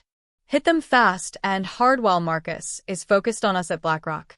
With luck, you can extract the hostages before he realizes what's happening.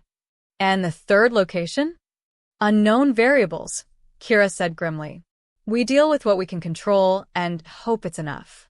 Elena stared at them both for a long moment, clearly wanting to argue. But she was also a veteran pack leader who understood sometimes impossible choices were the only choices available. Fine, she said finally. But you take comms equipment, and you check in every 15 minutes. If we don't hear from you, you assume we're dead and proceed accordingly, Damon finished. No heroic rescue attempts, no negotiating with Marcus. You get the people you can save and disappear. It was brutal pragmatism, the kind of hard choice that came with alpha leadership. Elena nodded curtly, understanding the logic even if she didn't like it. When do you move? She asked. Now. Kira was already heading for the motorcycle. Every minute we waste is another minute Marcus has to prepare. Kira. Elena's voice stopped her at the door. Sarah knows the risks. She wouldn't want you throwing your life away for her. She wouldn't want me to abandon her either. Kira met the older woman's eyes steadily. This is what pack means, Elena. We don't leave our own behind. The ride to Blackrock Quarry took them through increasingly desolate terrain, abandoned farmland, empty industrial sites, the kind of forgotten places where people could disappear without anyone noticing. The drainage tunnel entrance was exactly where the maps indicated, hidden by 2 decades of rust and vegetation. Tight fit, Damon observed, examining the corroded metal grating that covered the tunnel mouth. We'll manage. Kira was already working the barrier free, ignoring the way the sharp edges bit into her palms. You sure about this? Once we're in there, there's no backing out. I'm sure. He caught her hand as she turned toward the tunnel, pulling her close enough to see the flecks of gold in his gray eyes. But first, his lips found hers in a kiss that was desperate, hungry, and entirely too brief. When they broke apart, they were both breathing hard. What was that for? She asked. In case we don't make it out. His thumb traced her cheekbone with heartbreaking gentleness. I needed you to know. Know what? That I love you.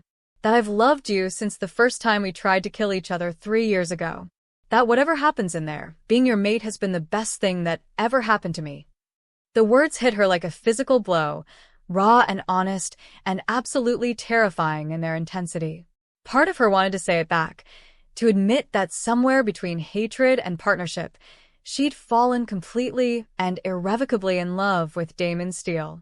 Instead, she kissed him again, pouring everything she couldn't say into the contact. When they separated, his eyes were dark with understanding. Let's go save our people, she said. The drainage tunnel was a nightmare of rust, standing water, and things that scurried away from their flashlight beams. But it was also exactly what they needed. A way past 20 minutes of crawling through the fetid darkness brought them to a maintenance access that opened into the quarry itself. Through the metal grating, they could see the massive pit stretching away below them, its sides carved into terrace levels that descended to a flooded bottom. And there, on the 3rd level down, was exactly what they'd expected to find. A trap. Sarah Martinez was tied to a support post in plain view, her daughter Carmen beside her. They were bait, obviously and deliberately placed where any rescue attempt would be forced to expose itself. Around the quarry rim, Kira counted at least a dozen armed figures in tactical gear. Professional setup, Damon murmured, studying the positions. Marcus brought his best people. Then we better be better than his best. Kira was already moving, following the maintenance tunnel toward a position that would give them a clear shot at the hostage site. Ready to show them why alpha bloodlines are worth $5 million?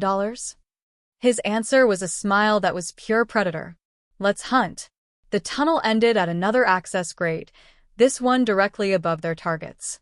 It was perfect positioning for a rescue attempt, and exactly where Marcus would expect them to emerge, which was why they weren't going to use it. Chapter 11. Blood and Bullets.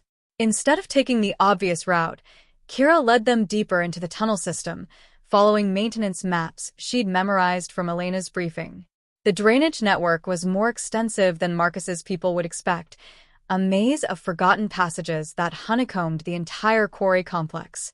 There, she whispered, pointing to a grate that opened onto the quarry's 2nd level, well below the hostage site, but with clear sight lines to most of the tactical positions. We come up behind them.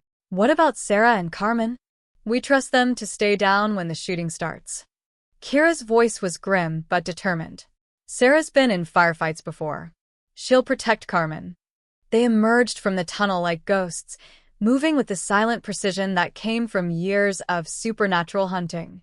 The quarry at night was a maze of shadows and industrial equipment, perfect for wolves who could see in the dark and move without sound. Kira counted positions as they advanced. 12 shooters on the rim, 2 more at ground level near the hostages, probably others in reserve.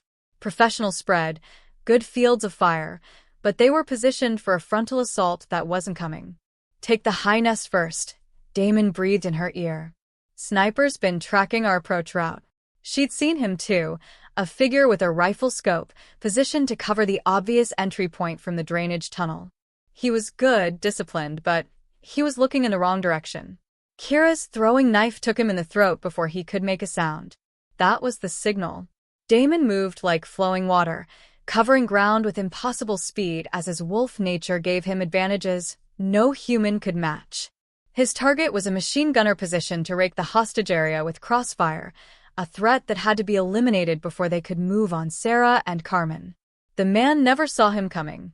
One moment he was scanning for targets, the next he was falling backward with his neck snapped. But their advantage of surprise was short-lived. Someone spotted the fallen sniper and shouted a warning. Suddenly the quarry erupted in gunfire, muzzle flashes strobing in the darkness like deadly fireworks. Contact. Contact. They're inside the perimeter. Where? I don't see them. Second level, moving fast. Kira rolled behind a concrete barrier as bullets chewed chunks from the stone around her. Professional shooters, but they were firing blind, trying to hit targets they couldn't clearly see. Her enhanced vision gave her a massive advantage. She could see them clearly while they struggled with night vision equipment and infrared scopes. She returned fire with clinical precision, each shot carefully placed. These weren't innocent people or misguided wolves. They were mercenaries who'd signed up to kill families for money. She felt no guilt as they fell. Across the quarry, Damon was in full predator mode. He'd partially shifted, not full wolf transformation, but enough to give him enhanced speed, strength, and reflexes. His movements were fluid, inhuman, and utterly terrifying to watch. Mercenaries who'd faced everything from gang warfare to military combat found themselves outmatched by something that shouldn't exist. What the fuck is that thing? Keep firing. Don't let it get close. But Damon was already too close. He moved through their positions like a force of nature, leaving a trail of bodies in his wake. The mate bond let Kira feel his savage joy, his primal satisfaction at protecting what belonged to him. Sarah? Kira called out as she advanced on the hostage position. Stay down. We're coming. Sarah's voice came back strong despite her bonds. Carmen's hurt. They shot her in the leg. Rage flooded through Kira at the words.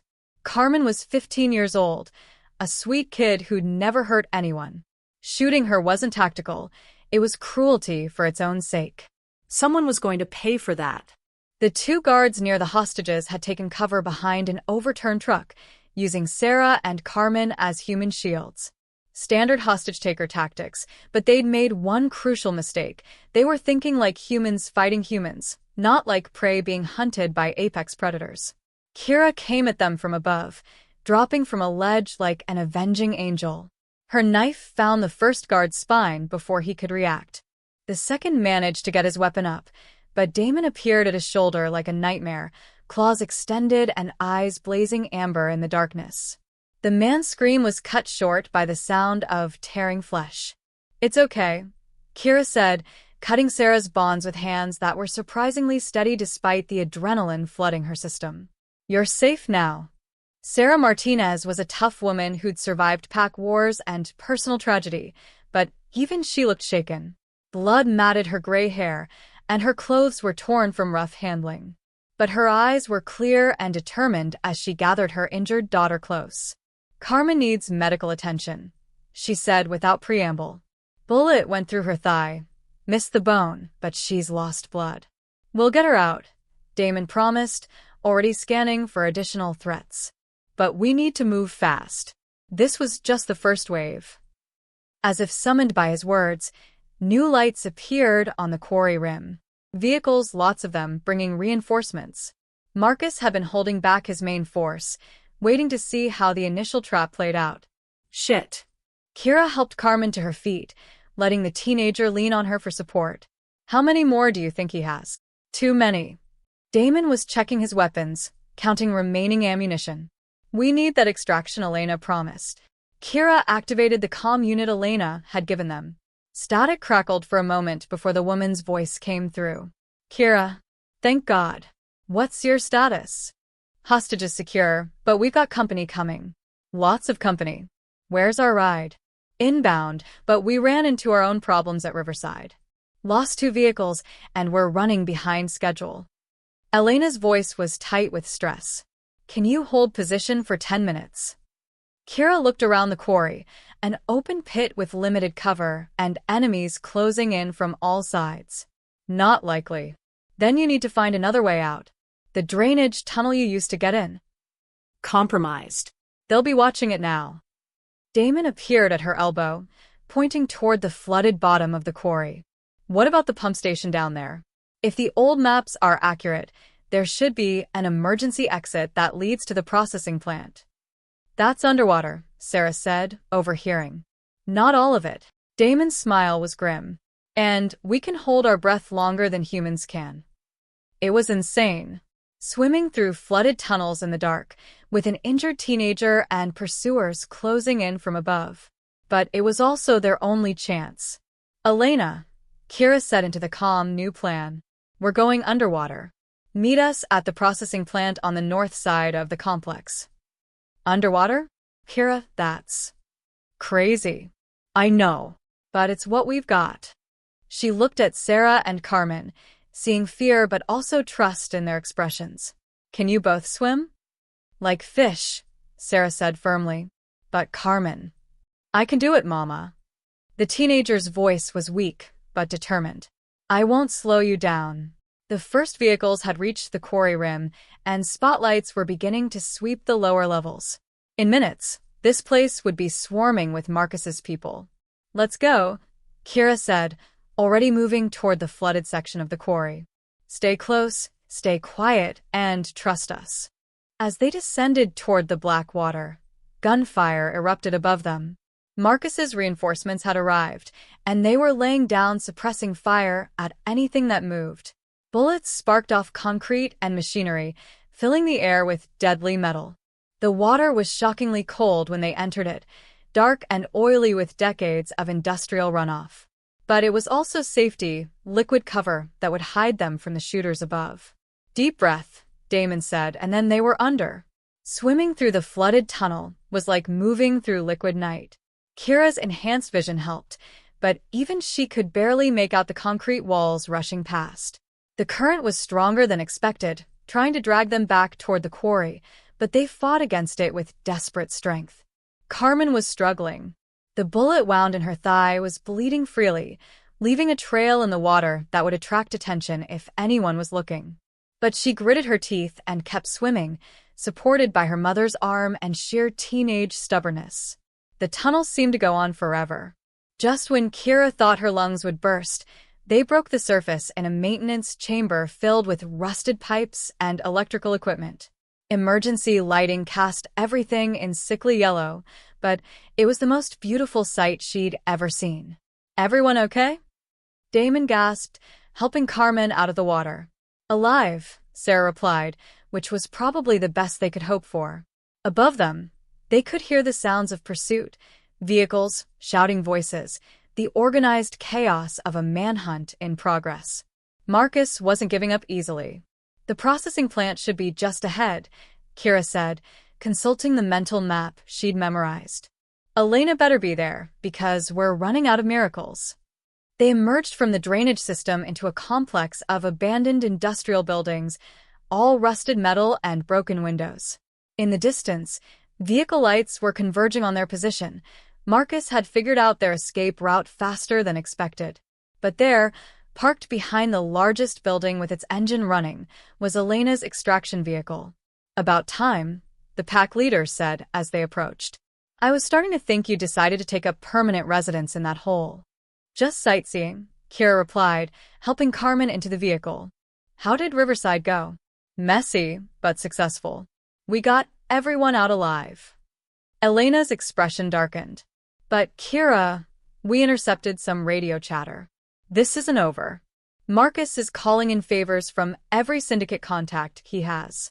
He's putting together something big. How big? Army big. He's done playing games. Now he wants to wipe out every alpha bloodline in existence. As their vehicle sped away from the quarry complex, Kira looked back at the lights still searching for them in the darkness. They'd won this battle, saved the hostages, dealt Marcus a tactical defeat. But the war was just beginning.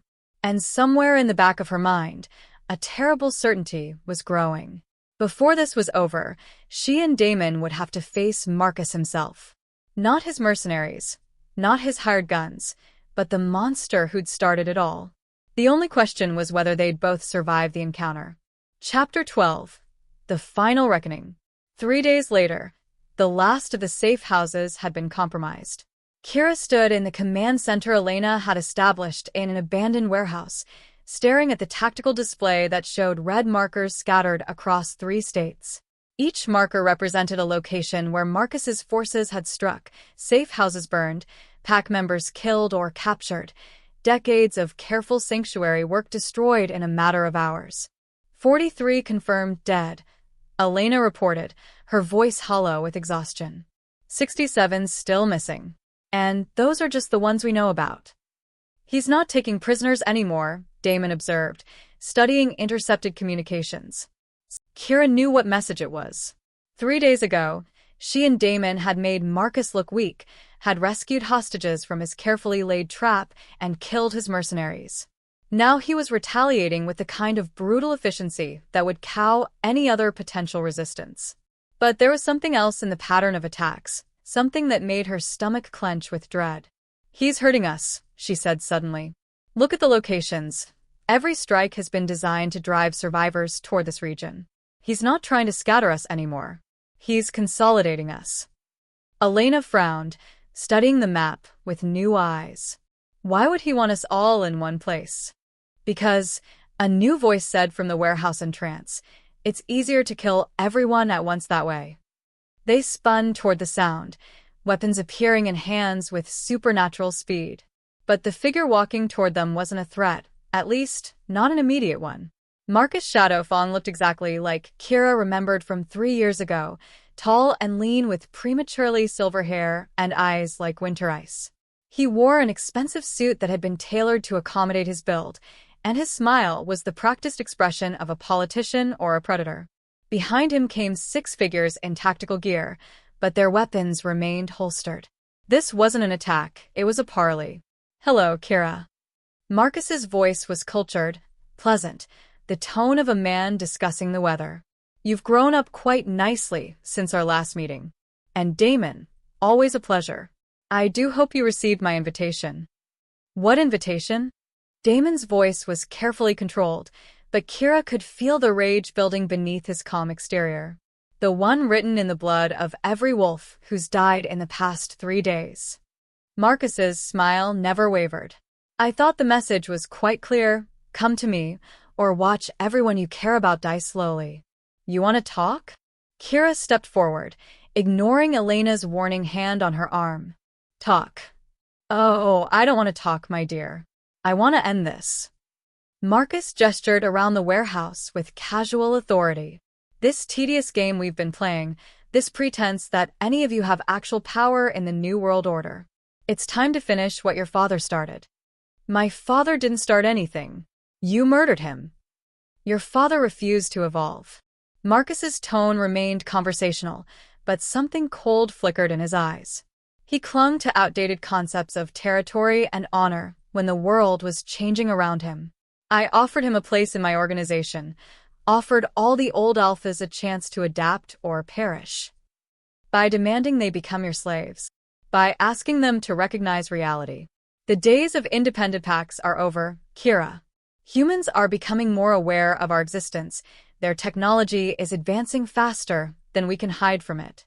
Soon, they'll be hunting us with satellite imagery and genetic testing and weapons specifically designed to kill werewolves. Marcus spread his hands in a gesture of reasonableness. When that day comes, we need to be united. One pack, one leader, One vision for survival. Your vision, Damon said flatly. My vision, yes. Because I'm the one with the resources, the connections, the long-term planning to make it work. Marcus's gaze shifted between them, calculating. But I'm not unreasonable. I'm prepared to offer you both positions in my organization, high-ranking positions, with appropriate territories and responsibilities. In exchange for your absolute loyalty, your acknowledgement of my authority as the Supreme Alpha of North America, your agreement to help me bring the remaining independent packs into the fold. His smile turned predatory. And your willingness to publicly execute 3 of the wolves who've caused me the most trouble over the past few months. Elena stepped forward, her voice sharp with anger. Let me guess, you want us to kill pack leaders who've opposed you? Actually, Marcus said pleasantly, I want you to kill each other. The words fell into silence like stones into still water. Kira felt the world tilt around her as the true scope of Marcus's plan became clear. You see, he continued, the mate bond between you two has become something of a symbol among the resistance. 2 alphas from enemy packs, finding love across old grudges, choosing partnership over vengeance. It's quite inspiring, really. Also, quite inconvenient for my purposes. So you want us to destroy it? Kira said numbly. I want you to prove that loyalty to me trumps any other consideration. That when forced to choose between your personal desires and the greater good of wolfkind, you'll make the right decision. Marcus's expression grew serious, almost sympathetic. One of you lives and joins my organization. The other dies publicly, dramatically, as an example to anyone else who might be tempted to resist. The survivor gets to rebuild their pack under my authority and help shape the future of our species. And if we refuse, then everyone dies. Marcus gestured toward his escorts, and Kira noticed for the first time the military-grade communication equipment they carried. I have teams positioned at 17 locations where your people are currently hiding. The moment I give the signal, they all die. Men, women, children, everyone who ever called you Alpha, everyone who ever trusted you to protect them. The mate bond between her and Damon went wild, carrying emotions too complex and painful to process. She could feel his rage, his desperation, his absolute refusal to let innocent people die for their sake. She could also feel the moment when he started to consider Marcus's offer seriously. How do we know you'll keep your word? Elena demanded. How do we know you won't just kill everyone anyway? Because I'm a businessman, not a monster, Marcus replied smoothly. Dead wolves can't work for me, can't breed strong young, can't help build the future I envision. I need survivors, but I need them properly motivated to obey.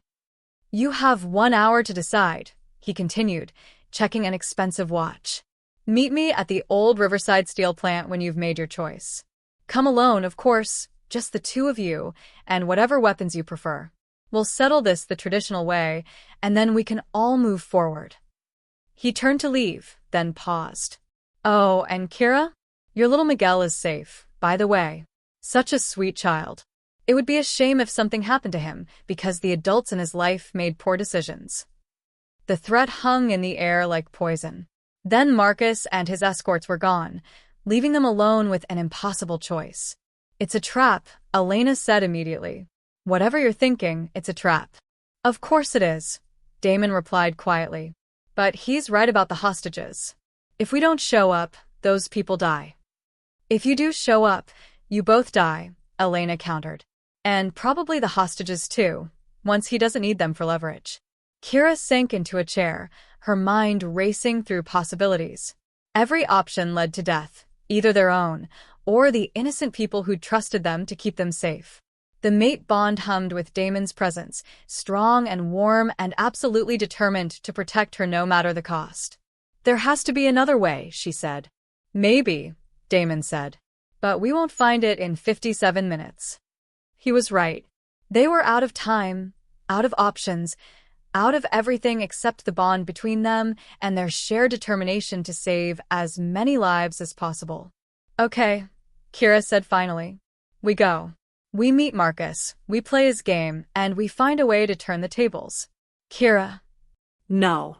She stood, meeting Elena's worried gaze with steel in her own eyes. "We're alphas. This is what we do, we protect our packs, even when it costs us everything."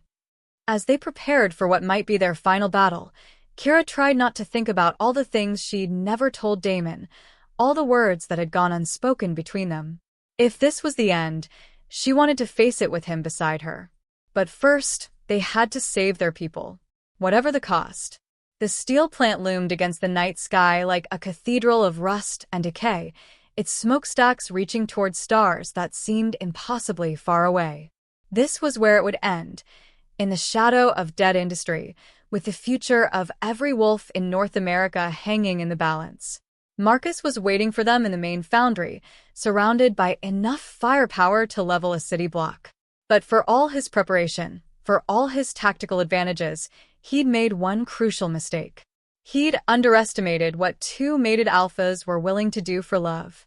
6 months later, the cabin overlooked a valley that had never known human footsteps, where ancient pines whispered secrets to morning mist and streams ran silver under starlight.